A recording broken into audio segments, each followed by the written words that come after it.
जैन साथियों कल से टीवी चैनल्स पे खबर चल रही है कि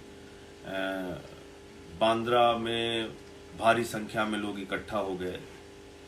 उसके पहले सूरत में आप लोगों ने देखा होगा, तमाम मजदूर सड़कों पर उतर आए। उन्होंने वहां पे आगजनी की, टायर जलाया और अपना विरोध प्रदर्शन किया इस बात को लेकर कि उनको मजदूरी नहीं मिल रही है, इस बात को लेकर कि उनके मालिक उनको तनख्वाह नहीं दे रहे हैं, उनके खाने का, उनके राशन का इंतजाम नहीं है। इस कारण से सूरत में भी परसों 2-3 दिन पहले वहां पर भी एक विरोध प्रदर्शन हुआ।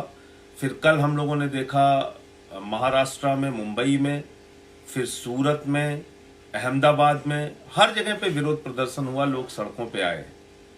लेकिन इस पूरे मामले को समझना होगा कि वास्तव में ये क्यों हुआ, इसकी वजह क्या है। क्या अकेले इसके लिए वो मजदूर जिम्मेदार हैं जो सड़कों पे उतरे? क्या इसके लिए वो तमाम लोग जिम्मेदार हैं जो भीड़ की शक्ल में अलग अलग जगहों पे इकट्ठा हुए? या फिर इसमें कोई जिम्मेदारी दूसरे विभागों की भी बनती है? इस बात को थोड़ा देखना पड़ेगा। कल आप लोगों ने देखा होगा, खबरें चली और बताया गया कि 39 लाख टिकट रेलवे ने बुक किया।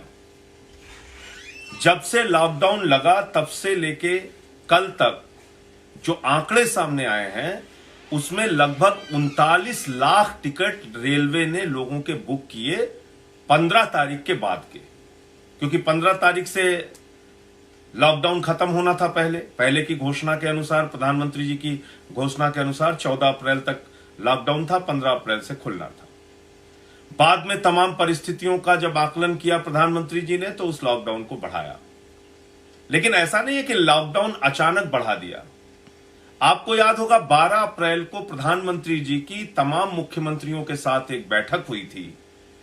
उस बैठक में वो कॉन्फ्रेंस कॉल हुई थी और उस कॉन्फ्रेंस कॉल के जरिए जो बात निकल के आई थी वो टीवी चैनल्स ने भी चलाया था और लगभग सभी जानकार समझदार लोगों को ये बात पता चल गई थी और एक माहौल सा बन गया था कि लॉकडाउन बढ़ेगा, क्योंकि राज्य अपनी चिंता जता रहे थे, क्योंकि अलग अलग राज्यों ने बताया कि उनके यहां कोरोना के केसेस बढ़ रहे हैं और लॉकडाउन बढ़ाने की जरूरत है।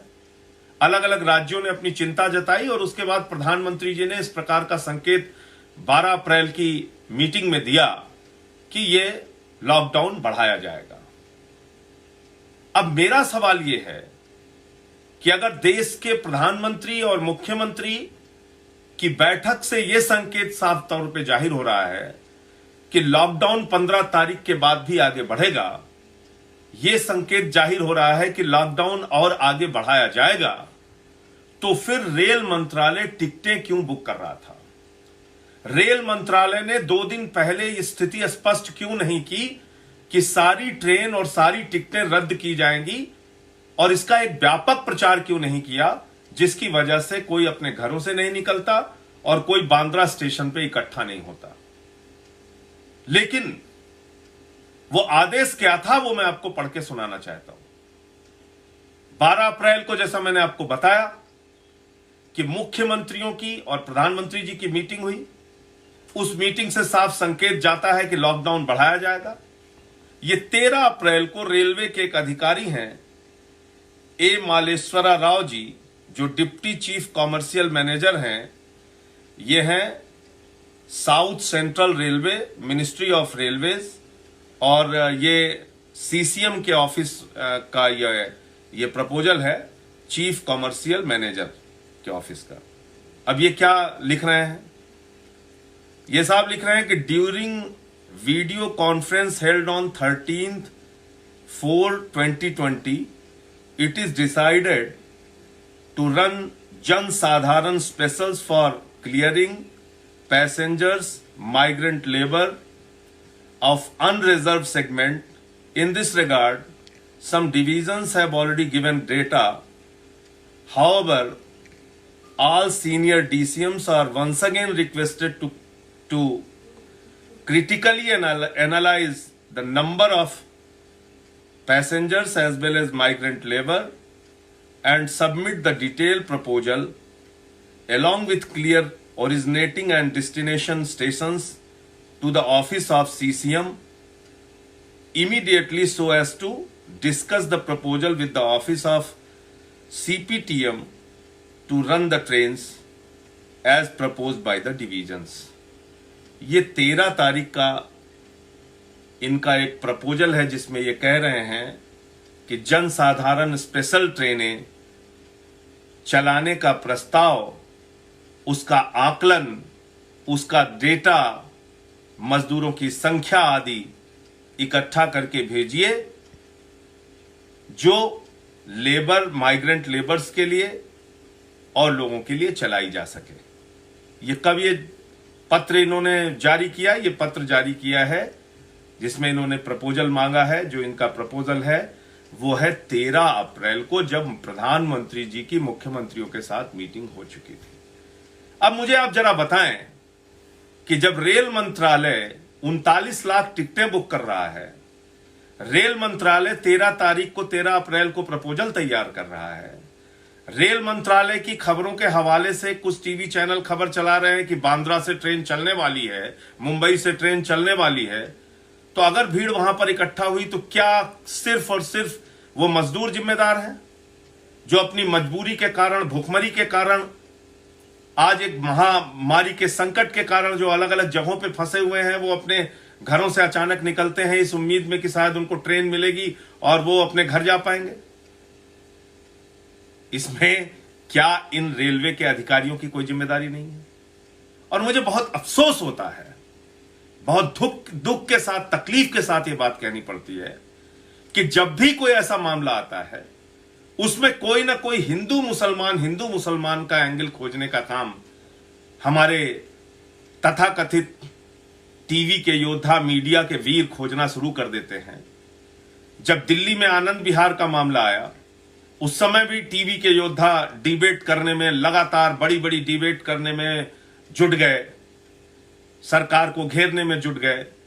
जब महाराष्ट्र का मामला आया उसमें भी कल मैं देख रहा था टीवी के योद्धा जुट गए, उस पर टीवी के डिबेट कर रहे हैं। और शर्म की बात तो यह है कि उसमें भी हिंदू मुसलमान का एंगल देने की कोशिश कर रहे हैं। बांद्रा स्टेशन के पास कोई मस्जिद है, उसको दिखा के कि मस्जिद के पास लोग कैसे इकट्ठा हुई, और ये क्या कर रहे हैं हम लोग? ये किस तरह की सोच पैदा कर रहे हैं समाज में?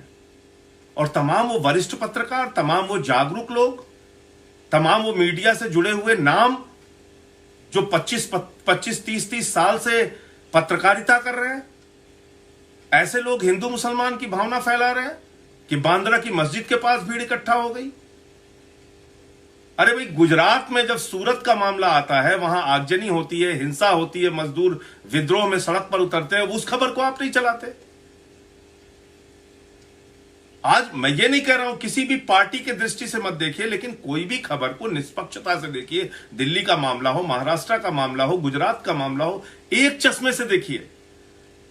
मजदूर के सामने रोटी का संकट है, भूख का संकट है, उस समस्या का समाधान कैसे किया जाएगा, उनको नौकरी से ना निकाला जाए ये बात कैसे सुनिश्चित की जाएगी, उनको 2 वक्त की रोटी मिल सके ये बात कैसे सुनिश्चित की जाए, उनको भरोसा कैसे दिलाया जाए कि वो अपने अपने घरों में रहें और अपने घर जाने की जिद ना करें जिससे ये संकट और आगे फैल जाए, इस बात के लिए उनको कैसे समझाने का प्रयास किया जाएगा।